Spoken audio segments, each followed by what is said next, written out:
Star Wars is famous for its awesome background characters that end up taking on lives of their own, but some end up becoming far more interesting than others. Last week, I asked you guys what were some of your favorite underrated Star Wars characters, and boy, did you deliver. Unfortunately, I could only pick 5 of them. Did your fave make it? Stick around and find out.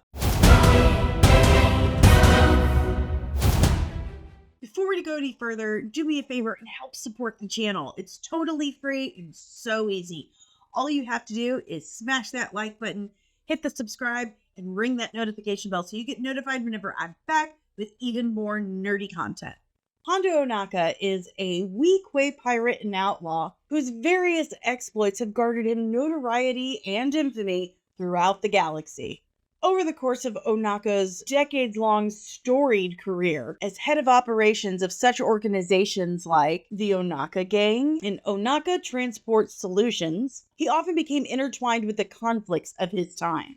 Although mostly self-serving, he provided crucial aid and assistance to his allies in the Galactic Republic during the Clone Wars, to the Alliance to restore the Republic during the Galactic Civil War, and to the Resistance during the First Order Resistance War.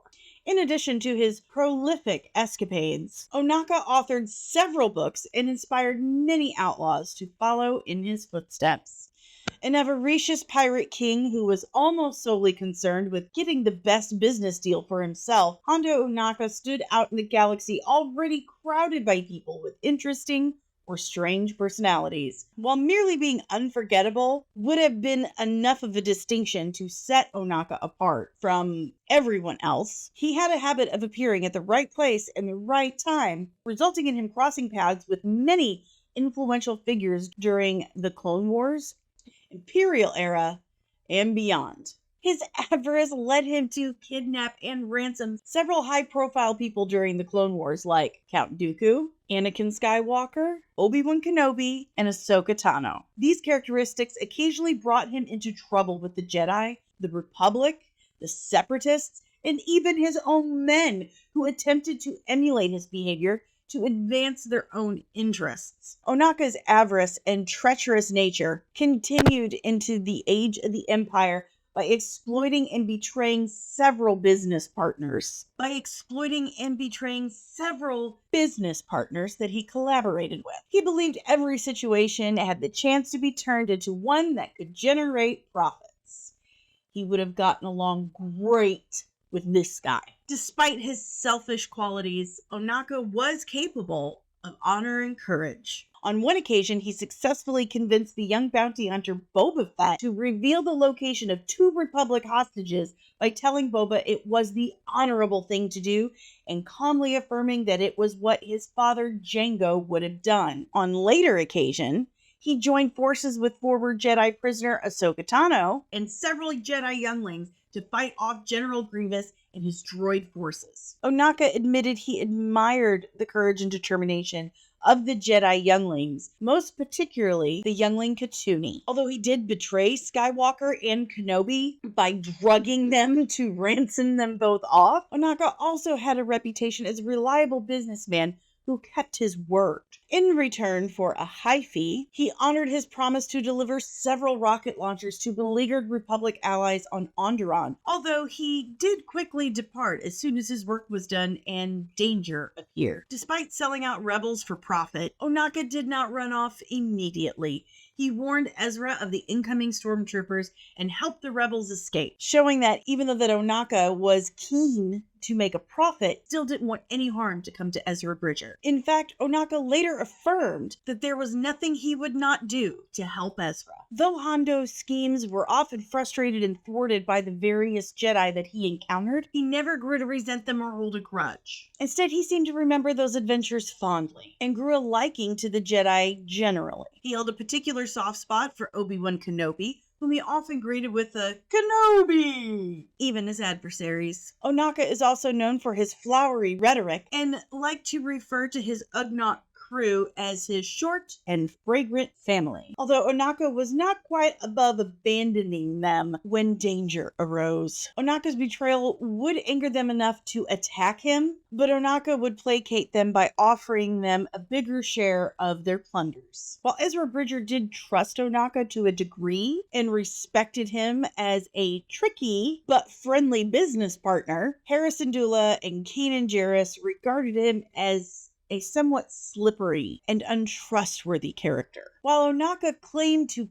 care for his partners, he was known to put his pecuniary interests ahead of others. While Ohnaka thought Ezra had very little chance at liberating Lothal, he admired the boy's spirit and courage. Ohnaka's respect for Ezra led him to return a favor to the youth by volunteering to assist the planet's liberation, telling Bridger's fellow allies that there was nothing he would not do for the boy. Despite dominating his Ugnaught first mate, Melch, in their relationship, Ohnaka regarded him as a friend. And in his rage when he thought that Melch had been killed, he said Melch should not strive to be a hero, that he was a fellow pirate, and shot several stormtroopers in his anger. However, Ohnaka was elated when he discovered his friend had merely been stunned. Hondo has only appeared in the animated series Clone Wars and Rebels. Therefore, Hondo Ohnaka doesn't quite get the recognition I feel he deserves for continuing the great Star Wars tradition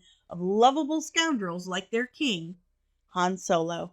Zorii Bliss, also known as Zorii Win, was a native resident of the frigid planet Kijimi, who at a young age joined the Spice Runners of Kijimi, a criminal organization ran by her mother, Ziva Bliss, and a subsect under the criminal organization Crimson Dawn. Zorii Bliss, like her fellow Spice Runners and Hondo Ohnaka, was considered a scoundrel. So, of course, she develops a romantic relationship with pilot Poe Dameron, who had also joined the group, only for Dameron's morals to later lead him to side against the Spice Runners during Bliss's mother's plot to kill rival families under the pretense of a summit. This was the aptly named Kijimi Summit. Bliss was opposed to her mother and wanted to take over the Spice Runners with Poe Dameron by her side. But upon hearing him reject her offer, Dameron noticed that the affection and warmth she previously felt for him pretty much disappeared and turned into rage. Poe abandoned Zorii and the Spice Runners to return home and later join the New Republic as a T-85 X-Wing pilot. Poe's departure greatly angered Zorii, as well as many others on Kijimi that he had pissed off. At some point before the Cold War, Bliss succeeded in supplanting her mother as the leader of the Spice Runners. In the years that followed, the First Order seized control of Kijimi. They began abducting people, and following the Battle of Crate, took control of the world as they had with many other planets across the galaxy. However, Zorii and the others learned to operate under the new control without Dameron. When Dameron returned to Kijimi with Rey Palpatine and the Resistance, Zorii was less than pleased to see him, and she and her gang attacked them. When Rey easily defeated her subordinates, Zorii was impressed by her skill and was convinced they could actually do what they intended, so she agreed to help. Bliss then led them to Babu Frick, the legendary droid smith, as the Resistance needed to unlock forbidden translations in the systems of C-3PO so they could properly read this dagger that would lead them to a wayfinder to the hidden world of Exegol. While Bliss and Dameron left Frick to his work, they spied on the First Order operations from the roof of the workshop, discussing how the operation had changed things, not just for the galaxy, but for Kijimi and especially for Zorii. During the conversation, Bliss reassured and motivated Dameron to continue the fight against the First Order and forgave him for abandoning them, seeing that his leaving wasn't for nothing. Understanding that Poe needed to get on Kylo Ren's Resurgent-class Star Destroyer, Zorii gives him a captain's medallion at great cost. As they begin their escape, now with the added knowledge that their Wookiee friend Chewbacca was being held on the First Order capital ship Steadfast, Poe made an offer to Bliss for her to join them, which she declined, stating that Kijimi was her home and her responsibility. Bliss then remained there while Poe and his allies liberated Chewbacca before traveling to Kef Bir after translating the dagger. The zombie clone Darth Sidious, somehow Palpatine returned, soon gave order to use one of his Zyston-class Star Destroyers to destroy a planet that the Resistance would know. Kijimi was chosen and subsequently obliterated by the Star Destroyer's axial super laser. This all sounds so familiar. But despite assumption, our clever girl, Bliss, was able to escape before the destruction of Kijimi, joining the Resistance and flying a Y-wing starfighter called the Comeuppets alongside Babu Frick during the Battle of Exegol against the Sith zombies. The Resistance and their allies were ultimately victorious, following the demise of Sidious and the destruction of the Steadfast, which then stranded the remaining Sith Star Destroyers on Exegol. Afterwards, she joined the celebrations of the Resistance victory on Ajon Kloss. Unlike Hondo and Han, Zorii doesn't waste words. She doesn't have a whole lot of time for joking around. She grew up in the seedy underbelly of Kijimi, so she learned how to take care of herself and not to wait around for others to come and rescue her. This made her very mentally tough and determined, but it also makes her come off as cold to some, when it absolutely couldn't be further from the truth. She cares deeply for her home world, for the people that live in it, and how the First Order had made them to suffer. Zorii has a very deep sense of responsibility for them, and she selflessly put herself in a position where she could protect them and provide for them in the best way that she knew how, namely selling drugs for Crimson Dawn. Because Zorii has only ever appeared in the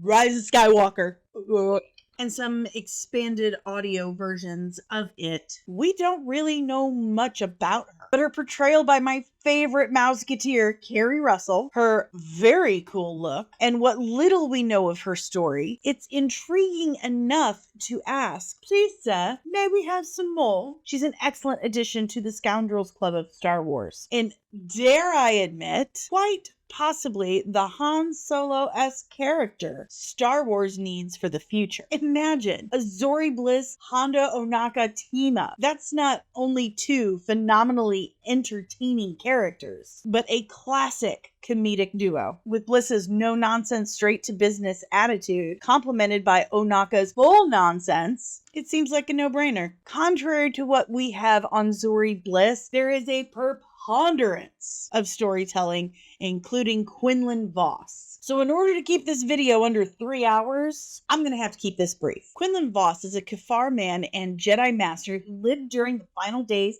of the Galactic Republic. Hailing from the planet Kifu, he was a maverick within the Jedi Order and garnered a reputation for sarcasm and bending the rules. He was renowned for his retrocognition, an ability that allows one to perceive others' memories while touching objects they had contact. The only other Jedi I know off the top of my head that has this ability is Cal Kestis. He's also known for his yellow face markings and his long, wild, dark dreadlocks. Vos is also one of the few Jedi to survive Order 66, but that list keeps growing. For those who don't know, Order 66 was the mass extermination of Jedi orchestrated by Emperor Palpatine. Due to his rare Force ability, Vos was an expert tracker. Many of his missions took him into the criminal underworld. Consider him like the Batman for the Jedi Knights. He was the galaxy's greatest detective. On one such mission, he met Aayla Secura and thereafter accepted her as his Padawan. During the Clone Wars, a crime lord by the name of Zero escaped imprisonment in the Galactic Republic capital of Coruscant. Vos teamed up with Jedi Master Obi-Wan Kenobi to track and recapture him. Finding that Zero had been freed by bounty hunter Cad Bane, Vos and Kenobi followed their trail to Nal Hutta, the Hutt homeworld, and then eventually to Tep, where they discovered Zero had been murdered and subsequently failed their attempt at arresting Bane. Later in the war, Vos partners with Asajj Ventress, a former Darkseid assassin. The duo was unsuccessful in their attempt to assassinate Count Dooku, the brutal leader of the Confederacy of Independent Systems. In an attempt to uncover the identity of Dooku's master, Darth Sidious, Vos succumbed to the dark side and became Dooku's apprentice, serving the Confederacy as Admiral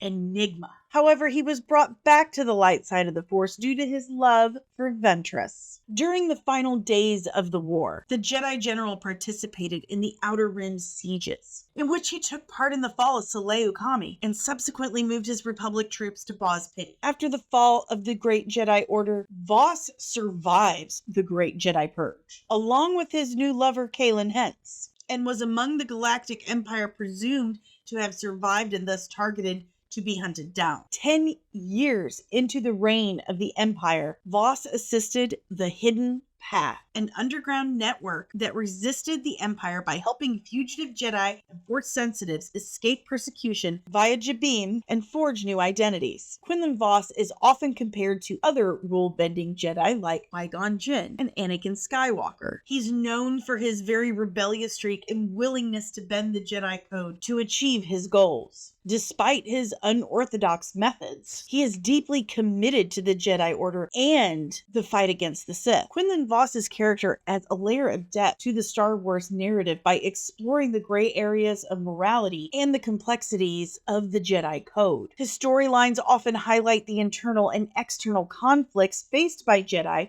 during tumultuous times like the Clone Wars. Though he's only appeared in live action briefly in the background of The Phantom Menace, and been in the animated series like Clone Wars, and merely mentioned in the Disney Plus series Obi-Wan Kenobi, Quinlan Vos has remained hidden from the live-action audience for the last 25 years. Will Lucasfilm finally acknowledge this gem of a character that has flourished in novels, in animated series, and give him a real spotlight in live action? We'll just have to wait and see. But I did hear once, there's always hope. Quay Tolsite was originally pronounced Quay Tolsite for the large amount of keys he always carried on him that unlocked every door on Kessel. Due to an American mistranslation and not knowing the origin of his name to the keys he held, his name was later pronounced Quay. Quay was a Pike capo who, as part of punishment for some unknown reason, he administered the Pike Syndicate's operations on Kessel. Supervising along with droids operating the command center of the spice mines, he was a corrupt, greedy, and ruthless individual who always put profits above lives and enslaved sentient beings, including Wookiees, to serve as spice miners in order to acquire the narcotic for the Pike Syndicate. And unlike his slaves, he had breathing tubes built into his suit which protected him from the harsh Kessel atmosphere. Pikes are more sensitive than most to certain atmospheric conditions. 10 years before the Battle of Yavin, as part of the raid on Kessel organized by Dryden Voss, Tobias Beckett, and his gang, along with the smuggler Lando Calrissian and his droid L337, came to the spice mines in order to steal the unrefined coaxium stored there. When Kira arrives at the mines with a ship, Lando, L337, and 2 prisoners, Quay Tolsite was totally planning on imprisoning all of them and keeping the ship for himself. While Kira distracted Tolsite at his office, Han Solo stole the coaxium and L337 started a prison riot. It didn't take Tolsite long to conclude that they were under attack, but it was too late. Kira attacked Quay and killed him using her Teras Kasi. Though we've only seen him briefly, the very first Pike that's ever been seen in live action, played by the legendary R&B recording artist Details, we can't help but be drawn to him and want to know more about him. What did he do to get stuck with this job, for one? What was his life like before this? Come on, Lucasfilm! Give us Star Wars Sopranos with Quay Tolsite as our Tony. Norra Wexley is a human woman and pilot from the planet Akiva who served in the Alliance to restore the Republic during the Galactic Civil War. Born Norra on the planet Akiva, she lived in its capital, Mira. There she married Breton Lord Wexley, who worked with the Rebel Alliance before the Rebel Alliance even formally existed. During the Age of the Empire, Norra and Breton had a son named Temmin. When Breton was arrested and taken by a group of stormtroopers to be imprisoned at Ashmead's Lock in Kashyyyk, she was left to raise Temmin on her own. In one ABY, she left her 12-year-old son in the care of her older sister Esmel and joined the Rebel Alliance. And she held out hope that her journeys would help her find her husband again. Norra characterized her decision to join the Rebel Alliance as one that was made more in her gut than in her head. It felt like the right thing to do more than it seemed like the right thing to do. When Norra felt guilty for leaving her son behind and joining the rebellion, she justified it by telling herself she was playing an important role in defeating the Galactic Empire. Despite her involvement in the rebellion, Norra never forgot about her son and husband and vowed to reunite her family. Norra was a tough and headstrong woman, a trait that was most definitely inherited by her son Temmin. Initially, her role in the Rebel Alliance was a mere freighter pilot. Her ship, the Violet, ferried people, cargo, and messages across the galaxy, outmaneuvering Star Destroyers and interceptors due to Wexley's excellent piloting. While a strong believer in the rebel cause, Norra was troubled by the guilt of not fulfilling her duties as Temmin's mother. Norra understood her son's anger and bitterness towards her for leaving him on Akiva to find Britain. And as the Alliance prepared for their assault on Endor, Commander Wedge Antilles comes to her, requesting that she fly with them in battle because they desperately needed her piloting skills. She reluctantly accepted and joined the makeshift Gold Squadron as Gold 9, flying a BTL-A4 Y-wing assault starfighter bomber. Having never flown in combat before, Wexley didn't really think of herself as a soldier and wasn't all that comfortable with the prospect of having to kill enemy pilots. Following the Battle of Endor, Norra returned to Akiva to take her son off-world. After returning, she discovers that Temmin has become an independent businessman of sorts, specializing in junk dealing. Temmin's job sometimes got him into some dangerous dealings with some criminal elements, and this, understandably, made Norra very, very uncomfortable and nervous. After Temmin rebuffed her attempts on 2 separate occasions to leave Akiva, mother and son were actually able to reconcile after the two joined forces to fight the Empire and rescue Captain Wedge Antilles. Though Norra was initially skeptical that Temmin's modified battle droid Mr. Bones could actually be his friend, she gained a more sympathetic appraisal of the droid after Bones assisted her rebel cell and expressed affection for her after Norra survived a near-death encounter. And the joint venture of Temmin and Norra working together to repair and reconstruct Mr. Bones became a healing project for the two of them. Later, Norra became the leader of a group of hunters that includes Temmin and Mr. Bones. Norra was a strong and effective leader who cared for the well-being of her crew. Norra was brave,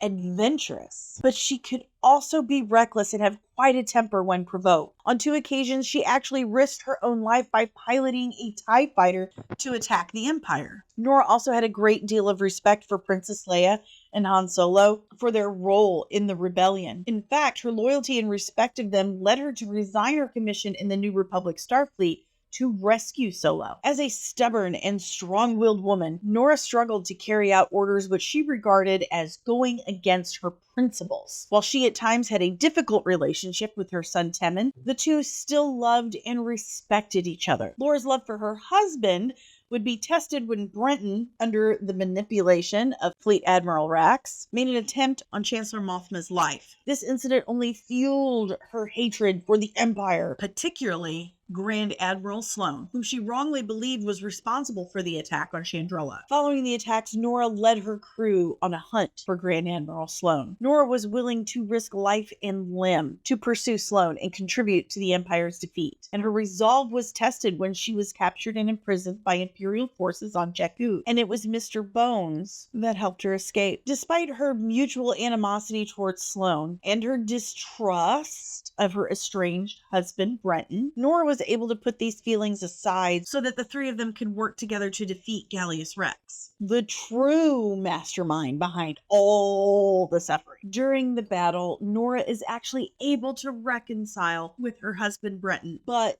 just before he is killed by Rax. Following the end of the Galactic Civil War, Norra followed her son Temmin to the New Republic's Flight Academy on Hossein Prime to become an instructor. Norra Wexley has got to be one of the coolest and most interesting characters I have come across in Star Wars. Appearing in the Aftermath novels, she's only appeared in live action Return of the Jedi, retconned as a background character. To me, she is the perfect fit for representing women heroes in Star Wars. She is a very atypical female character. For one, she's older. She's an older woman who has a grown child. She's tough. She's an expert pilot, a stalwart resistance fighter. And unlike other women characters, she doesn't sacrifice any of her feminine aspects to be a hero. She actually uses those feminine aspects to become a better hero. Her story is deeply emotional, exciting, and relatable to anyone who's had to make personal sacrifices in order to protect or do what is best for their family. If Lucasfilm is looking for new and unique ideas for series or even film, I definitely nominate anything featuring Norra Wexley. Well, that's all I have for you nerds today. Thank you so much for hanging out, and thank you for your amazing suggestions. Make sure to hit that like button if you're new. I sure hope you've subscribed, and ring the notification bell so you get notified whenever I'm back with even more juicy nerdy goodness. Until then, nerds, I've been Danny, you've been awesome, and I will see you in the next one. Make sure you check under your beds tonight because Disney and Kathleen Kennedy are gonna get you!